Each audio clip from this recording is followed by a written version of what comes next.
Bill here. I'd like to talk about pawn skeletons. A pawn skeleton is any position where you remove all the pieces, and it's particularly important to look at in the middle game and end game. So in any position you can remove the pieces, and you can ask what are good squares for the minor pieces, what files should rooks be placed on, what are good squares for the queens, which are the safer side for the kings, what pawn advances are likely to be good, what pawn advances are likely to be bad, which pieces should each side exchange, what are plans for both sides. Okay, so one pawn skeleton is where you've got an open centre where there's no pawns in the centre. So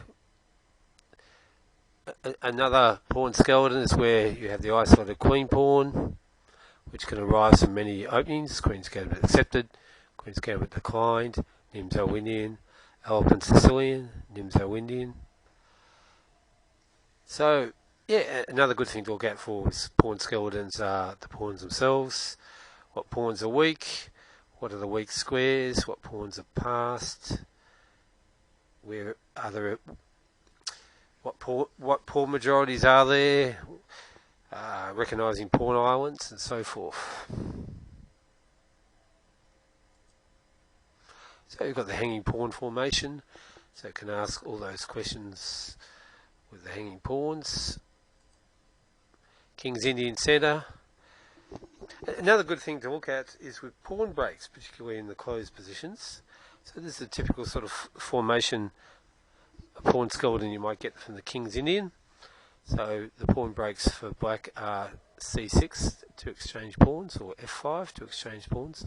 The pawn breaks for white are c5 or f4. So a pawn break is where a pawn contacts another pawn. So they're the quick breaks. I guess b5 is also a pawn break. Okay, so white can play b3.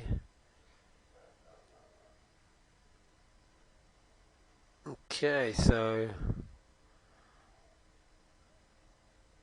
I think that was that was to prepare a3 and b4 in case there was a pawn on a5.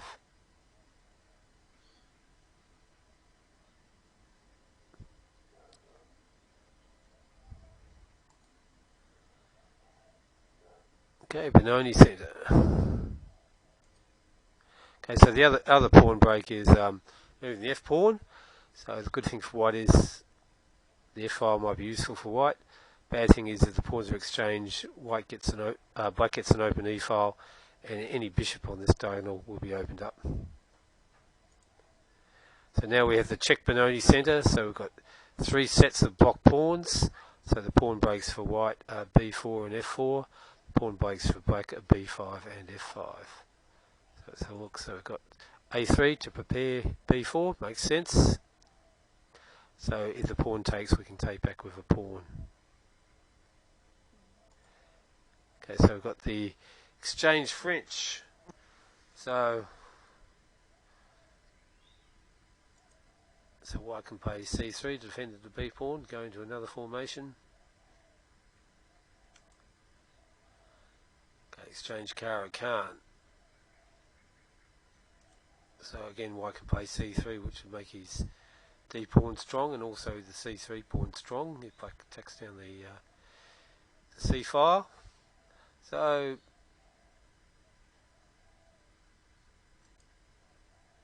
now we have a pawn skeleton we can get from the exchange Roa-Pez. So white is giving the bishop up for the knight, and the pawns are doubled. So this means three pawns will hold 4 in the endgame, and white's got a bit more space in the centre. So white might just move the pawn one square to safeguard his king pawn. So this is a mirror image of the exchange Roa-Pez. So black has double pawns on the king side, so 3 hold 4, so it's going to be difficult for black to create a pass pawn on the king side, and white's got a bit more space in the centre. So white might just move the pawn up to strengthen d4. And now this might happen, say, from a Rubenstein French. So white's got a pawn in the centre against 0, and again white might strengthen the centre. So here the queen pawn's been exchanged for the e pawn. So that can happen from a number of openings. So this is a setup you might get with that formation. Here's another setup.